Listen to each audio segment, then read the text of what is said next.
Y habíamos dicho que nosotros podíamos obtener esos bloquecitos que conformaban a las proteínas, que eran los aminoácidos, los podíamos obtener por dos vías, ya sea por alimentación, y hablábamos de una proteína procedente de la dieta que la íbamos a obtener por procesos de digestión, y realmente no obtenemos proteínas por proceso de digestión. Por proceso de digestión obtenemos aminoácidos, que posteriormente los vamos a convertir en proteínas. Buenos días. Muy buenos días, adelante. Y teníamos otra forma de obtener parte de esos aminoácidos, que era lo que llamábamos nosotros el pool de aminoácidos, que lo podíamos obtener a partir de las proteínas internas. Cuando se activa un proceso que llamamos nosotros autofagia, que se da bajo ciertas condiciones, hablamos de algunas metabólicas, se va a activar lo que es la digestión intracelular. Pero también dijimos que bajo ciertas condiciones yo voy a utilizar, por ejemplo, un ayuno muy prolongado, yo voy a utilizar proteínas como fuente de energía. Pero además, también dijimos que como parte del control de las proteínas, nosotros las proteínas que no utilizábamos de forma normal y natural, sin estar bajo ninguna condición extraordinaria, se iban a degradar e íbamos a aprovechar los aminoácidos que se liberaban de ese proceso de degradación. De hecho, gran parte del control de las enzimas que se hace es a través de la degradación de las enzimas. Cuando nosotros hablábamos inicialmente en el tema de enzimas, decíamos que controlábamos la cantidad de enzimas que teníamos por síntesis y por degradación. Porque luego que la sintetizamos, la utilizamos para lo que la necesitamos, valga la redundancia, y ya no la necesitamos más, simplemente esa proteína es marcada y es degradada. Ya vamos a ver cómo se hace ese proceso de marcar. Entonces, esos aminoácidos que se liberan por degradación de esas proteínas a nivel intracelular. Ok, toda la parte de digestión la vimos nosotros en la clase pasada. Y también vimos cómo utilizábamos esos aminoácidos para los procesos de obtención de energía. Por favor, hasta la próxima. Nos paseamos. Empezamos a detallar parte de este proceso donde decía que estos aminoácidos los podíamos utilizar para procesos biosintéticos, pero que también los podíamos utilizar para la producción de energía. Para la producción de energía, nosotros que utilizábamos de esos aminoácidos lo que llamamos el esqueleto carbonado. Dijimos que los aminoácidos, la estructura de todos los aminoácidos estaba conformado por un grupo amino, por un grupo carboxilo, y lo demás era simplemente materia orgánica. ¿Qué es lo que vamos a hacer? Vamos a quitarle ese grupo amino para quedarnos solamente con el hidrocarbonado, porque es de donde va el hidrógeno para producir energía. ¿Cómo lo vamos a hacer? Ese esqueleto carbonado lo vamos a meter en el ciclo de Krebs. Vimos que varios aminoácidos, nosotros al quitarle ese grupo amino lo convertimos en un precursor o en un metabolito de ese ciclo de Krebs. Y mediante él nosotros podíamos generar energía. ¿Qué pasaba? Que cuando utilizaba ese esqueleto carbonado, le quitaba el grupo amino, se me iba a acumular el amonio en los diferentes tejidos donde yo estaba utilizando a estos aminoácidos como energía. Y ese amonio, por ser tóxico, el organismo tiene, vamos a decir, las rutas metabólicas, mediante las cuales elimina ese exceso de amino de los tejidos. Y es trasladado al hígado. Y dijimos que teníamos algunos componentes para nosotros poder movilizar ese amonio, si era desde músculo, ¿qué utilizábamos si era desde músculo para sacar ese grupo amino del músculo? El piruvato, para formar alanina. Ok, lo sacábamos en forma de alanina, a través del piruvato. Usábamos el piruvato para sacar yo ese nitrógeno de ahí, para bombearlo y lo convierte en alanina, que así se puede mover hasta ahí. Pero hay otros tejidos donde no estoy trabajando con el piruvato y con que cómo transporto yo ese grupo amino desde esos tejidos hacia el hígado. Dijimos que tenemos dos formas de transportarlo. ¿Cuáles eran? Una por la alanina. El glutamato me sirve internamente dentro de la célula. ¿Y cómo lo saco hacia el torrente sanguíneo? Por la glutamina. ¿Ok? ¿Qué van a hacer ellos? Lo van a llevar hacia el hígado y en el hígado entonces va a ocurrir un proceso de desaminación. ¿Qué quiere decir? Que voy a liberar ese grupo amino. Y ese grupo amino me lo voy a llevar a través del través del ciclo de la urea para formar urea y poder ser eliminado en la orina. ¿Ok? Entonces, ¿qué tengo yo aquí básicamente? ¿Cómo utilizo yo esos esqueletos carbonados para generar energía por esta ruta? ¿Y qué hago yo con el amonio que me está excediendo de poder utilizar ese grupo amino para la producción de energía? Cuando no los estamos utilizando para la producción de energía, los estamos utilizando para los procesos anabólicos que mencioné antes de estar aquí. La siguiente, por favor. Ok, Nosotros culminamos la clase pasada diciendo que había una cantidad de aminoácidos que podían entrar dentro del ciclo de Krebs, que los que debían manejar al dedillo, es decir, de memoria y con facilidad, era la alanina, el aspartato, porque vimos cómo los transformábamos fácilmente, tanto aminoácido como a la inversa, como un cetoácido del ciclo de Krebs, el glutamato, la glutamina, porque la glutamina la convierto en glutamato y el glutamato lo convierto en Alfa-cetoglutarato. alfa-cetoglutarato. Ay, Dios mío. Voy a poner a 3 personas que hacen debate solo y los demás no vamos por ahí. Ajá. Tienen que manejar cómo genera oxalacetato y qué genera el oxalacetato en el metabolismo de aminoácidos y proteínas. ¿Por qué? Porque es la conexión entre los aminoácidos y los carbohidratos. ¿Por qué? Porque acuérdense que el oxalacetato es un precursor ¿de qué? ¿De qué es un precursor el oxalacetato? En los carbohidratos para la gluconeogénesis. Sí. Entonces el oxalacetato es un metabolito que me va a conectar proteínas con carbohidratos. Quiere decir que yo a partir de aminoácidos puedo generar glucosa. ¿Ok? Pilas con eso. ¿Qué otros elementos del ciclo de Krebs me van a conectar? Metabolismo de proteína y metabolismo de carbohidratos, el alfa-cetoglutarato, que lo vimos muchísimo, porque el glutamato, cada vez que pierde un grupo amino, se va a convertir en alfa-cetoglutarato. ¿Ok? Sí. Succinilcoenzima A, no vimos varias reacciones, sino que las más frecuentes realmente las vimos. Del alfa-cetoglutarato, del oxalacetato y vimos el fumarato. ¿Dónde generábamos nosotros fumarato? En el ciclo de la urea. Muy bien. Entonces fíjense las conexiones que tenemos ya identificadas y que ustedes ya tienen que ir manejando. Es importante. Y bueno, hay una cantidad de aminoácidos que pueden entrar, en el ciclo de Krebs. Estos aminoácidos que pueden entrar al ciclo de Krebs, que de alguna manera me van a generar oxalacetato, los llamamos glucogénicos, porque de alguna manera nos puede llevar a la formación de glucosa. Pero no todos los aminoácidos pueden entrar, no todos les puedo quitar el grupo amino y convertirlo en un cetoácido, porque no todos se parecen a los cetoácidos. ¿Los tienen que manejar todos? No. Los más frecuentes, y ya los hemos repetido, glutamato, glutamina, el aspartato, la asparagina. ¿Por qué la asparagina? Yo formo asparagina a partir de aspartato, por un simple proceso de aminación. Y también la arginina es importante porque la arginina la manejamos nosotros dentro del ciclo de la urea. Y la ornitina. Ajá. La siguiente, por favor. Ya hablamos de la gluconeogénesis y cómo podíamos generar a partir del oxalacetato. Muy bien. La siguiente, por favor. Ya hablamos de la absorción. La siguiente. Ok. Los organismos vegetales y la mayoría de los microorganismos tienen la capacidad de sintetizar todos los aminoácidos. Todos. Pero nosotros los animalitos no tenemos la capacidad de sintetizar todos los aminoácidos. Entonces, para nosotros hay aminoácidos que llamamos esenciales, que son aquellos que no podemos sintetizar, no los podemos fabricar. No tenemos enzimas para poder generarlos. Pero hay otros que llamamos no esenciales, es decir, no es estrictamente necesario que yo los consuma porque yo los puedo fabricar. ¿De dónde los voy a fabricar? A partir de los no esenciales. Y por procesos de transaminación. Fíjense que ya nosotros, si nos vamos, para no devolvernos en la diapositiva, si nos vamos al ciclo de Krebs, ya sabemos que a partir de allí nosotros podemos generar por transaminación algunos aminoácidos. El glutamato, que es directo, y el aspartato, que es directo. El aspartato directo del oxalacetato y el glutamato directo del alfa-cetoglutarato.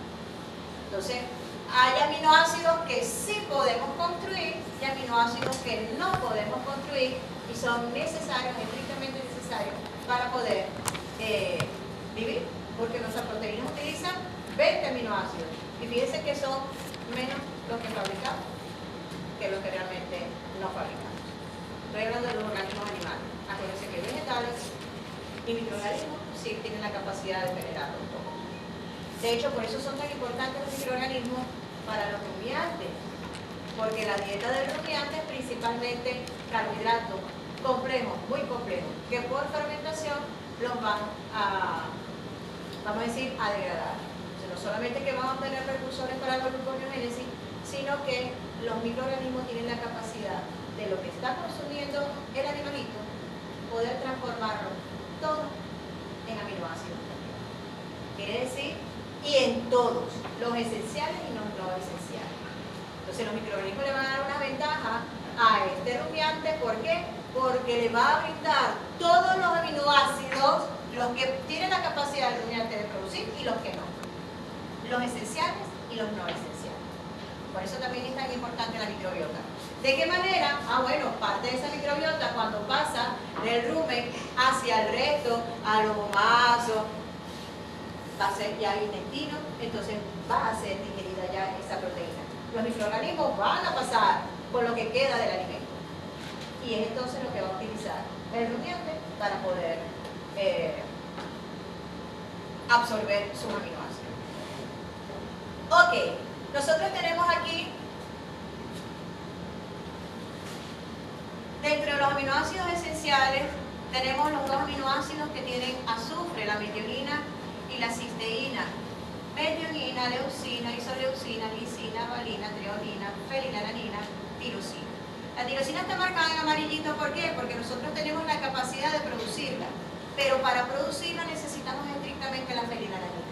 Con un proceso simplemente de hidroxilación, es decir, le adicionamos un grupo de hidroxilo, lo convertimos a la fenilalanina en tirosina. Pero si no consumo fenilalanina, tengo que consumir tirosina. Y la tirosina es sumamente importante, es precursor de las dos hormonas tiroideas que nosotros tenemos. Perdón.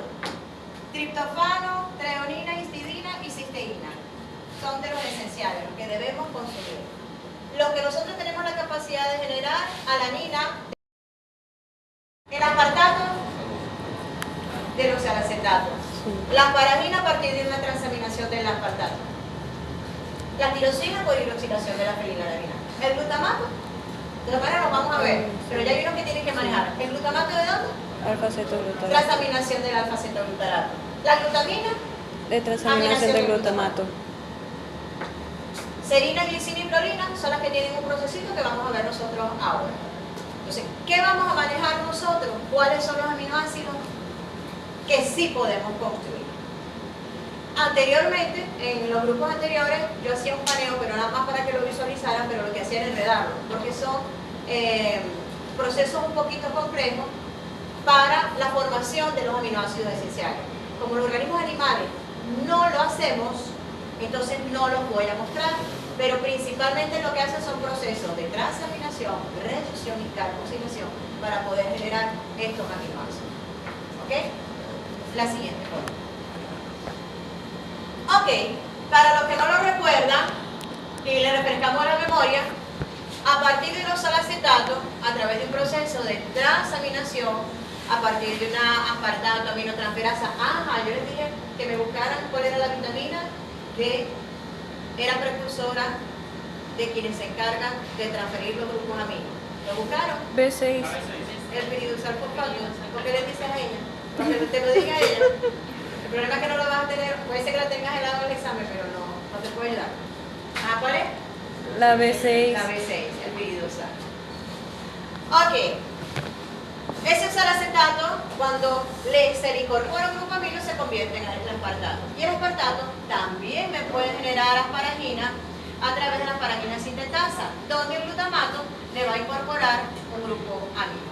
Fíjense que decíamos en la clase anterior que el glutamato era el transportador de grupos aminos por excelencia, intracelular, dentro de la célula.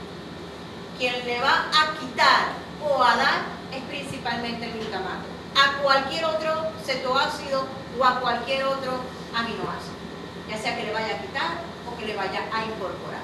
Principalmente va a ser glutamato. El glutamato me puede generar glutamina. Esto lo vimos, esta reacción la vimos un poquito más detallada en la clase pasada. Era una reacción que hacía gasto de energía para generar el enlace del grupo amino. Se generaba ATP, aquí generaba un intermediario. Y se utiliza la enzima, la glutamina sintetasa. Primero hay un proceso de activación, se forma el glutamilfosfato y posteriormente se incorpora el grupo amino y se libera el grupo fosfato y me queda la glutamina. Ya el glutamato tiene un grupo amino, la glutamina tiene los glutamatos. La siguiente, por favor. Y aquí para formar la serina, la glicina y la prolina, sí tenemos unas reacciones un poquito más largas. Fíjense que aquí estamos partiendo del fosfoglicerato. ¿Dónde recuerdan ustedes que nosotros podíamos obtener este fosfoglicerato? Fosfoglicerato. Sí, De la glucólisis. De la glucólisis. Muy bien. Entonces, fíjense, estoy generando precursor de carbohidrato que viene de la glucosa. Este señorito viene de la glucosa, lo puedo utilizar entonces para generar algunos aminoácidos. Hay un proceso, para los que van a presentar el cooperativo mañana, esto es un proceso de ¿qué? Oxidorreducción, perfecto. Pero aquí, al glicerato, ¿lo estoy oxidando o lo estoy reduciendo? Al glicerato, ¿lo estoy reduciendo o lo estoy oxidando? Tengo NAD y se transforma en NADH. ¿El glicerato se está oxidando o se está reduciendo? Oxidando. Muy bien.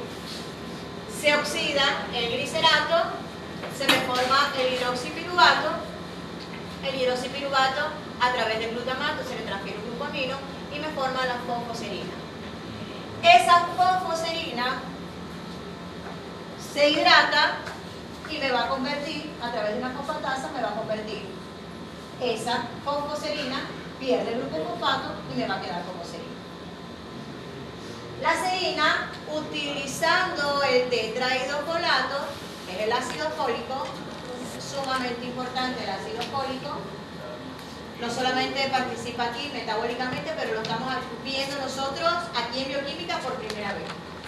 El tetrahidrofolato va a generar una reacción con la serina donde yo voy a tener aquí la formación de la glicina. Aquí hay varias reacciones, pero vamos a tener como producto final a la glicina.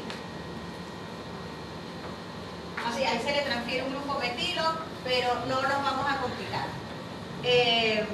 La serina puede generar glicina utilizando como intermediario al tetrahidrofolato. El glutamato puede generarme prolina. Fíjense que teníamos nosotros anteriormente la reacción donde me generaba la glutamina, pero en este caso, a través de otras enzimas, yo voy a poder generar a la prolina, que es otro aminoácido, que dijimos que era sumamente importante darle dureza a las proteínas. ¿Okay?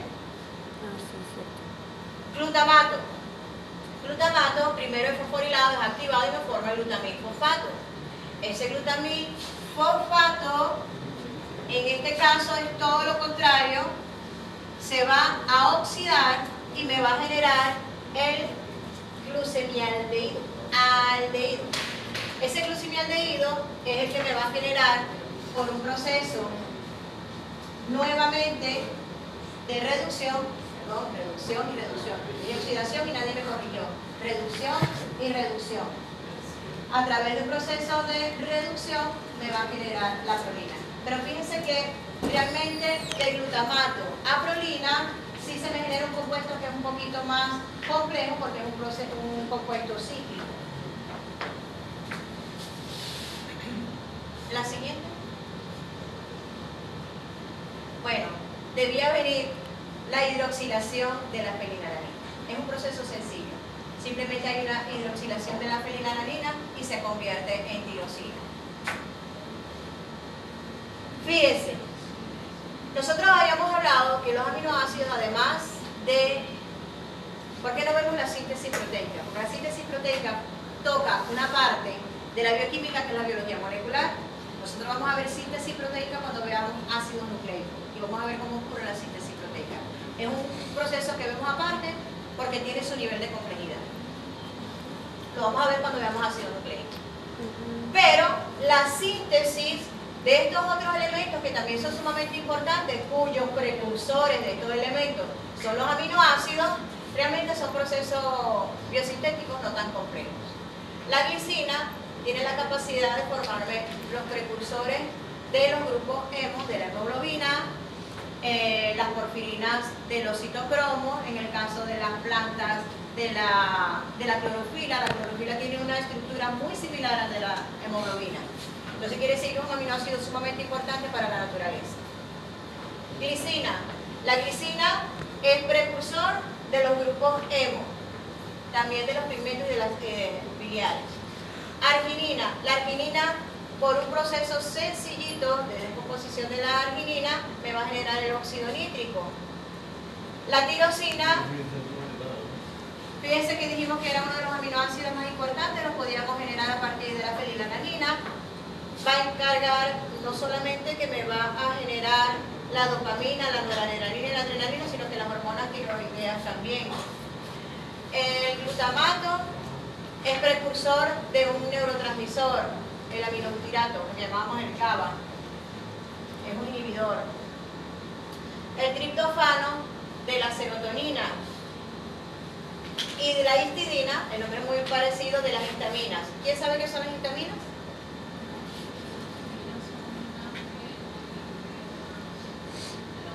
Y otros leucocitos inducen la liberación de la histamina para el proceso, o sea, para cuando llegue una infección producir un efecto inflamatorio. Perfecto. Son mediadores inmunológicos que activan los procesos inflamatorios. Son sumamente importantes en la respuesta inmune. La siguiente. La serotonina es un neurotransmisor, pero es lo que llamamos nosotros una neurohormona, porque controla muchos procesos e induce a que las células también produzcan otras hormonas, como la melatonina. Ok, fíjense, tenemos nuestro piridisulfosfato otra vez acá. Glutamina, glicina, asparagina y mucho ATP necesito yo para poder generar las bases nitrogenadas, específicamente las purinas. Y las pirimidinas utilizo, esto no se lo tienen que aprender, sino solamente para que ustedes vean para qué utilizo yo los aminoácidos. Lo que sí tienen que saber es para qué se utilizan. Si yo digo cuál es la importancia de los aminoácidos, son importantes para la vida, para los procesos vitales. Así. Ya ese nivel de respuesta no lo queremos. Asparagina más el carbamil. Nosotros formábamos carbamil ¿en dónde? En el ciclo de la urea. Generábamos carbamil. El carbamil se genera por la condensación entre el grupo amino y el dióxido de carbono. Aspartato, mira, para mí es aspartato, carbamil, nuestro piridoxalfosfato, glutamina y ATP. Carbamil fosfato no se formaba de la unión de grupo amino con el bicarbonato. Bicarbonato, ¿y qué? Dióxido de carbono. Bicarbonato. Lo que pasa es que el dióxido de carbono en lo que llega al agua forma el carbonato. Pero el término no era correcto. Muy bien. La siguiente, por favor. Ok. Después de ver todo lo que nosotros podemos hacer con nuestros aminoácidos, parte. Acuérdense que las bases nitrogenadas son precursoras de nuestros ácidos nucleicos y del ATP y del GTP y del UDP, que hemos utilizado para todo el metabolismo. ¿Cómo podemos obtener nosotros este proceso de obtención de aminoácidos a nivel intracelular? Nosotros hemos dicho que en ausencia, en un ayuno prolongado, en ausencia de suficiente fuente de proteínas, cuando nosotros estamos haciendo cualquier ejercicio o cualquier actividad, la célula va a utilizar todo lo que tenga a la mano como fuente de energía. Ciertamente nosotros tenemos un gran depósito de energía en nuestros ácidos grasos que almacenamos, en los triglicéridos, en nuestros lípidos, en los adipocitos. Pero para que eso salga de allá, el glucagón tiene que llegar, liberar, hacer lipólisis y que esos ácidos grasos entonces lleguen al hígado, lleguen a músculo, para que entonces puedan generar energía. En cambio yo tengo una fuente interna ahí dentro de la célula, que son las proteínas, y voy a empezar con el proceso que llamamos nosotros autofagia. ¿Por qué se genera la autofagia? Por un déficit de energía, por déficit de ATP. Se activan unos mecanismos celulares, se bloquea un mecanismo de síntesis de proteínas que llamamos el mecanismo emetor, que es muy famoso entre la gente que hace ejercicio. ¿qué debemos saber nosotros? Que cuando hay un déficit de energía, es decir, tengo altas concentraciones de AMP y bajas concentraciones de ATP, yo voy a estimular la degradación de las proteínas. Tengo una degradación que ya mencionamos que se da de forma natural, proteína que no necesito, proteína que voy a degradar. Pero, si tengo un déficit energético, obviamente que la célula va a optar, si es muscular, va a optar por el, ¿cómo se llama?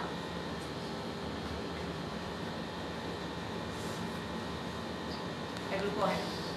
A veces me dan los submetales. Por el glucógeno. Pero a veces no tengo suficiente glucógeno. Y a veces no solo utilizo el glucógeno, sino que activo varios mecanismos de una vez. Agarro de las proteínas y agarro del glucógeno. Para poder garantizar la eficiencia energética de la célula y poder responder. Eso mientras llegan los ácidos grasos. Ese mecanismo intracelular es lo que llamamos nosotros autofagia. ¿Es malo? Sí y no. Es malo cuando no consumo ninguna fuente de energía y no consumo suficiente proteína. ¿Por qué? Porque la proteína que estoy degradando no tengo manera de sustituirla.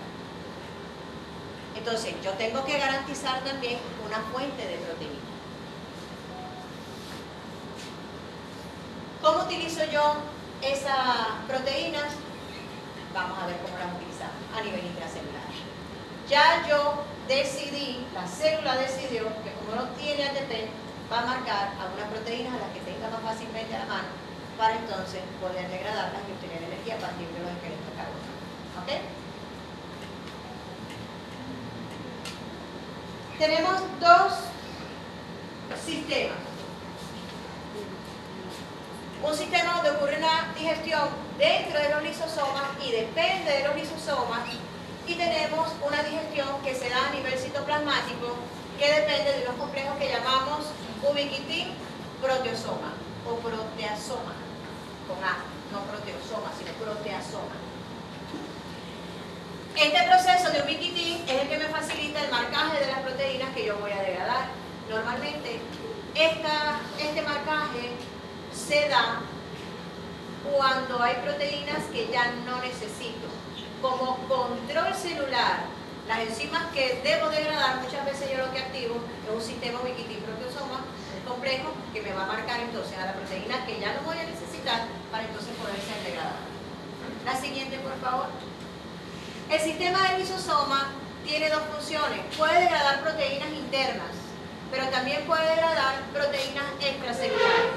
Es decir, un fagocito, por ejemplo, se consigue con una bacteria y la va a degradar, la envuelve, forma lo que llamamos nosotros un fagosoma, es decir, se va a conseguir con la bacteria, la va a envolver en un fagosoma y la va a unir a un lisosoma, la une a un lisosoma para que entonces se dé el proceso de digestión. Normalmente, ¿qué tiene un lisosoma? El lisosoma tiene proteínas que son digestivas. El lisosoma es como un estómago dentro de la célula. Tiene un pH ácido y tiene unas proteasas que se van a encargar de romper todas las proteínas que están aquí. Una bacteria tiene proteínas, pero yo también me puedo conseguir con proteínas extracelulares que tienen un tamaño un poquito grande y voy a generar un fagosoma. Las reconozco como extrañas. ¿A través de qué? A través de unos receptores que tenemos nosotros a nivel de membrana, que tienen las células a nivel de membrana. Reconocer el ente extraño, las proteínas que no son propias son altamente alergénicas, es decir, van a causar una reacción, se reconocen como extrañas, y el primer proceso es un proceso de fagocitosis prácticamente. Hay una envoltura, se envuelve al elemento, se genera un endosoma es una imaginación de la membrana que va a envolver a ese elemento, a esa proteína, y entonces lo va a fusionar con un lisosoma. ¿Qué tiene el lisosoma? Proteínas digestivas, enzimas digestivas. Se van a degradar la proteína y se van a liberar entonces los aminoácidos al medio. ¿Qué vamos a hacer en el citosol con esos aminoácidos? Empezar a utilizar sus cadenas carbonadas. Primero tiene que haber un proceso de transaminación, eso no lo tenemos que olvidar jamás. Primero proceso de transaminación, obtengo mi cadena carbonada y lo meto en el ciclo de Krebs para generar energía. Yo puedo tener también las mitocondrias pueden sufrir daño, pueden producir un proceso que llamamos nosotros de envejecimiento porque hay daño de la mitocondria, y la mitocondria entonces dentro, no la estoy ingiriendo, es envuelta también en un fagosoma y empieza a ser digerida igualmente. Ese fagosoma se une a un lisosoma, siempre tengo que unir ese fagosoma a un lisosoma para que haya un proceso de digestión. Y entonces empieza el proceso de digestión y se liberan los aminoácidos. La siguiente. Esas proteasas que actúan dentro de los lisosomas, es el nombre que ustedes vieron allí, que se le llama hidrolasas ácidas, porque trabajan en pH ácido. El complejo ubiquitin-proteasoma es un complejo proteico, más o menos así, es un cilindro, es un barrilito. Este complejo se encarga de reconocer a la proteína que está ya marcada, ubiquitinizada, lo que reacciona con el complejo. Este es un complejo que internamente tiene proteasas que van obviamente a romper la proteína, pero lo que reconoce el complejo es el marcaje que se hace con ubiquitina. Ubiquitina es una proteína, y esa proteína, cuando se marca a la que yo quiero degradar, ella simplemente lo que hace es unirse a algunos aminoácidos que tiene ella, reconoce unos aminoácidos específicos, se une a ella y es lo que reconoce el proteasoma, la ubiquitina. La proteína sola no la va a reconocer. Se puede encontrar, puede nadar alrededor, pero si no está ubiquitinizada, no la va a reconocer y no la va a degradar. ¿Quién hace ese reconocimiento? Se llama el complejo de ubiquitina. Este complejo de ubiquitina está constituido por 3 enzimas. Esas enzimas simplemente, lo que vemos nosotros en los pasos es, tenemos una proteína, que es la ubiquitina, que hace esta enzima. Esta enzima toma la ubiquitina, se la pega a la proteína. Pero no se la pega directamente, sino que se une a la ubiquitina, se une al sustrato, que es la proteína que reconoce que debe degradar. Luego hay una transferencia de la ubiquitina hacia la proteína y lo libera. Al liberarlo en el citoplasma, cuando esa ubiquitina se encuentra con el proteasoma no la va a pegar. Al reconocer la ubiquitina, inmediatamente la pega y la introduce. Y entonces dentro va a haber el proceso de degradación proteica. La siguiente, por favor. ¿Alguna pregunta? Son sistemas muy sencillos de digestión intracelular. Mucho más sencillo que lo que ya vimos nosotros, prácticamente. ¿Podrías repetir la última parte que explicó la ubiquitina? Sí. Vamos a la anterior, de la ubiquitina. Es un complejo enzimático. ¿Qué hace el complejo enzimático? El complejo enzimático, en ese proceso de reconocimiento hay gasto de ATP. Ese complejo enzimático tiene, vamos a decir, 3 enzimas. Una que reconoce la ubiquitina y agarra la ubiquitina para ir con detalle. Vamos a decir que esta es E1. La otra enzima, la otra parte de la enzima reconoce al sustrato que va a degradar, la proteína que reconoce que va a degradar. Para reconocerla, tiene que reconocer ciertas regiones de esa proteína. Hasta ahora nada más se han conseguido aproximadamente 11 tipos de este complejo de ubiquitina que tiene la capacidad de reconocer secuencias específicas. Reconoce esa secuencia específica de la proteína que va a degradar y se la transfiere a la ubiquitina y lo libera. Esa proteína que ya está marcada es la que reconoce el proteasoma. Cuando pasa cerca del proteasoma, el proteasoma va a reconocer esa colita de ubiquitina. ¿Qué es lo que pasa? No necesito solamente ubiquitina, sino que necesito incorporarle varias ubiquitinas para poder entonces liberarla. Lo llamamos una colita de ubiquitina. La siguiente. ¿Alguna otra pregunta? Ya va. Oh, no. Tenemos 2 opciones. Se van a desayunar ya y comenzamos con el debate en 5 minutos, o hacemos el debate y se van.